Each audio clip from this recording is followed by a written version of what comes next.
இன்றைக்கி நம்ம பார்க்க போகிற படம் 2007 நவம்பர் 18th ரிலீஸ் ஆன வேல் படம் தான். இந்த படத்தில் சூர்யா சார் டபுள் ஆக்ஷனில் நடிச்சிருப்பார், ட்வின் பிரதர்ஸாக. இதில் ஹீரோயினாக அசின் ஆக்ட் பண்ணியிருப்பாங்க. இந்த படத்தோட director Hari, music director Yuvan Shankar Raja. இதில் சரண்யா அவங்க தான் இந்த சூர்யாவுடைய அம்மாவாக இருப்பாங்க. சின்ன வயசில் குழந்தைய தூக்கிட்டு போகும்போது, ரெட்டை குழந்தைங்கள தூக்கிட்டு போயிருப்பாங்க ட்ரெயினில். அப்போ திருடன் அவங்க போட்டுருக்கிற ஜுவல்ஸ்க்கு ஆசைப்பட்டு ஒரு குழந்தைய தூக்கிட்டு போய் ஜுவல்ஸை மட்டும் கழட்டிட்டு வேறு ஒரு கம்பார்ட்மெண்ட்டில் போட்டுட்டு போயிடுவான். அதில் அந்த குழந்தைய லட்சுமி அம்மா இருக்காங்க இல்லையா, அவங்க வீட்டில் குழந்தை இல்லாமல் ஒருத்தவங்க இருப்பாங்க. அதனால் அந்த குழந்தைய தூக்கிட்டு போய் அவங்கக்கிட்ட கொடுத்து வளர்க்க சொல்லிடுவாங்க. அதனால் ஒருத்தர் சிட்டிலையும் ஒருத்தர் கிராமத்துலேயும் வாழ்ந்துட்டுருப்பாங்க. சரண்யா தன்னோட ஒரு குழந்தைய தொலைச்சிட்டமேனு ரொம்ப கில்ட்டியாக, அந்த பசங்களுக்கு கல்யாணம் ஆகிற ஏஜ் வந்தாலும் ஒரு மாதிரியாக ரொம்ப சைலண்டான கேரக்டராக, ரொம்ப இப்போவும் குழந்தை நினச்சி ஃபீல் பண்ணுற மாதிரி ஒரு கேரக்டராக அமைதியாக நடிச்சிருப்பாங்க. இந்த படத்தில் சூர்யா சென்னையில் வாழக்கூடிய சூர்யா என்ன பண்ணுவார்னா, கல்யாணம்னா பேசணுன்னா பொண்ணு எப்படி, மாப்பிள்ளை எப்படி அப்படின்னு சொல்லி விசாரிக்க சொல்லுவாங்க இல்லையா, அந்த மாதிரி ஒரு வேலையில் இருப்பார். அப்போ அசினை ஃபஸ்ட்டு மீட் பண்ணுறதே ஒரு பையனுக்கு அசினுடைய ஃப்ரெண்டை பொண்ணு பார்த்துருப்பாங்க. அவங்களோட கேரக்டர் எப்படி அப்படின்னு சொல்லி விசாரிக்க சொல்லியிருப்பாங்க. இவர் அவங்கள ஃபாலோ பண்ணிகிட்டே போயிட்டுருப்பார்.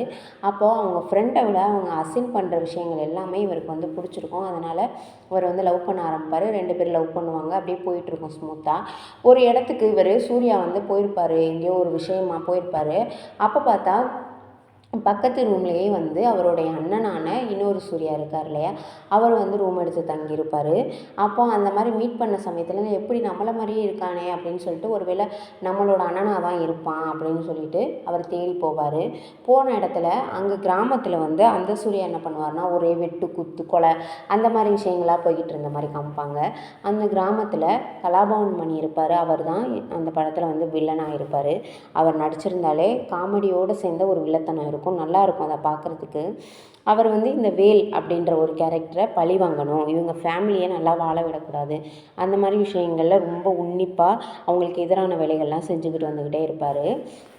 அப்போ இதை தெரிஞ்சுக்கிட்ட சூர்யா இங்கேருந்து அங்கே கிளம்பி போயிட்டு அண்ணனுக்கு பாதுகாப்பாக இருப்போம் அப்படின்னு சொல்லிட்டு அவங்க வீட்டில் போயிருப்பார். ஆனால் அவருக்கோ இவர் தம்பின்னு தெரிஞ்சால் கூட, நீ வேணாம், நான் இந்த வீட்டில் இத்தனை வருஷம் ஆயிடுச்சு, எல்லோரும் இன்றைக்கி பிள்ளையா பார்த்து பேரம்பேத்தியாக நினச்சிட்டாங்க, அதனால் நான் வந்தேன்னா இவங்க எல்லோரும் ஃபீல் பண்ணுவாங்க, அது தொலைஞ்ச பிள்ளை, நான் தொலைஞ்சதாகவே இருந்துட்டு போயிடுறேன், 25 வருஷம் கழிச்சு இப்போ என்னை கூட்டிகிட்டு போனால் இவங்கெல்லாம் எப்படி இருக்கும் இவங்களோட மனநிலைமை அப்படின்னு சொல்லுவார்.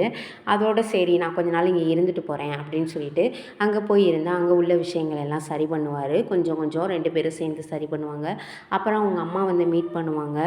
பண்ணிவிட்டு, நான் தொலைச்சிட்டு இத்தனை வருஷம் இருந்தேன், ஆனால் இத்தனை வருஷமாக நீங்கள் வளர்த்துருக்கீங்கல்ல, ஒரு 6 மாத கேப்பில் தொலைச்ச என்னாலேயே என்னோடய குழந்தைய மறக்க முடியலனா, இத்தனை வருஷமாக 25 வருஷமாக வளர்த்துருக்கீங்க, அதனால் உங்கள்கிட்டருந்து நான் பிரித்து கூட்டிகிட்டு போகலாம் வரல அப்படின்னு சொல்லிட்டு, நார்மலாக அவங்க இங்கே இவங்க வீட்டுக்கு வர்றது, இவங்க அவங்க வீட்டுக்கு போகிறது, அந்த மாதிரி ஒரு ஸ்மூத்தான இதாக போய்கிட்டுருக்கோம். இதில் இடையில சூர்யா அசின்கிட்ட சொல்லாமல் தான் இந்த ஊருக்கு வந்திருப்பார். அதனால் அவங்க ஒரு ரிப்போர்ட்டர் மாதிரி இந்த ஊருக்கு இங்கே இருப்பாங்க. இடையில இவங்களுக்குள்ள சாங்ஸ்லாம் ரொம்ப அழகாக இருக்கும். கோவக்கார கிளியேன்னு சொல்லிட்டு ஒரு பாட்டு வரும், அதுவும் நல்லாயிருக்கும். அந்த கிராமத்தில் உள்ள சூர்யாவை காமிக்கும்போது, இந்த ஊரில் எப்போவுமே கெட்டதே நடக்காதுடா அப்படின்னு சொல்லிட்டு ஒரு சாங் இருக்கும், அதுவும் நல்லாயிருக்கும். காமெடி ஹீரோவாக வடிவேல் ஆக்ட் பண்ணியிருப்பார். வடிவேலோட காமெடிஸ்லாம் தெரியும். நார்மலாகவே அவரோட காமெடிஸ் எல்லாமே சூப்பராக இருக்கும். இவங்க அவங்க வீட்டில் உள்ள சித்தப்பா, சித்தி, அத்தை, மாமான்னு நிறைய சொந்த பந்தங்கள் இருப்பாங்க.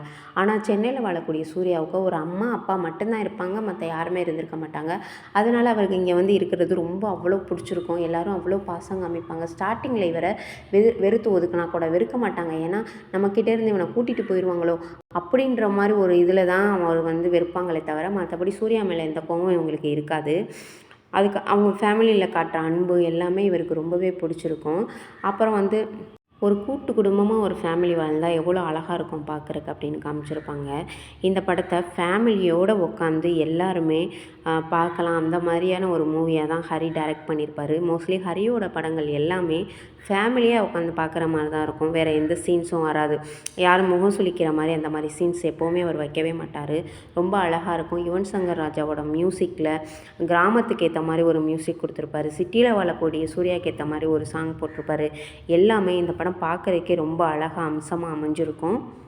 சூர்யாவை கொல்லணும் அப்படின்னு நினச்சிக்கிட்டு இருந்த சங்கரபாண்டியா இருக்கக்கூடிய கலாபவன் மணியை கடைசியில் இதில் திருந்திடுவார்.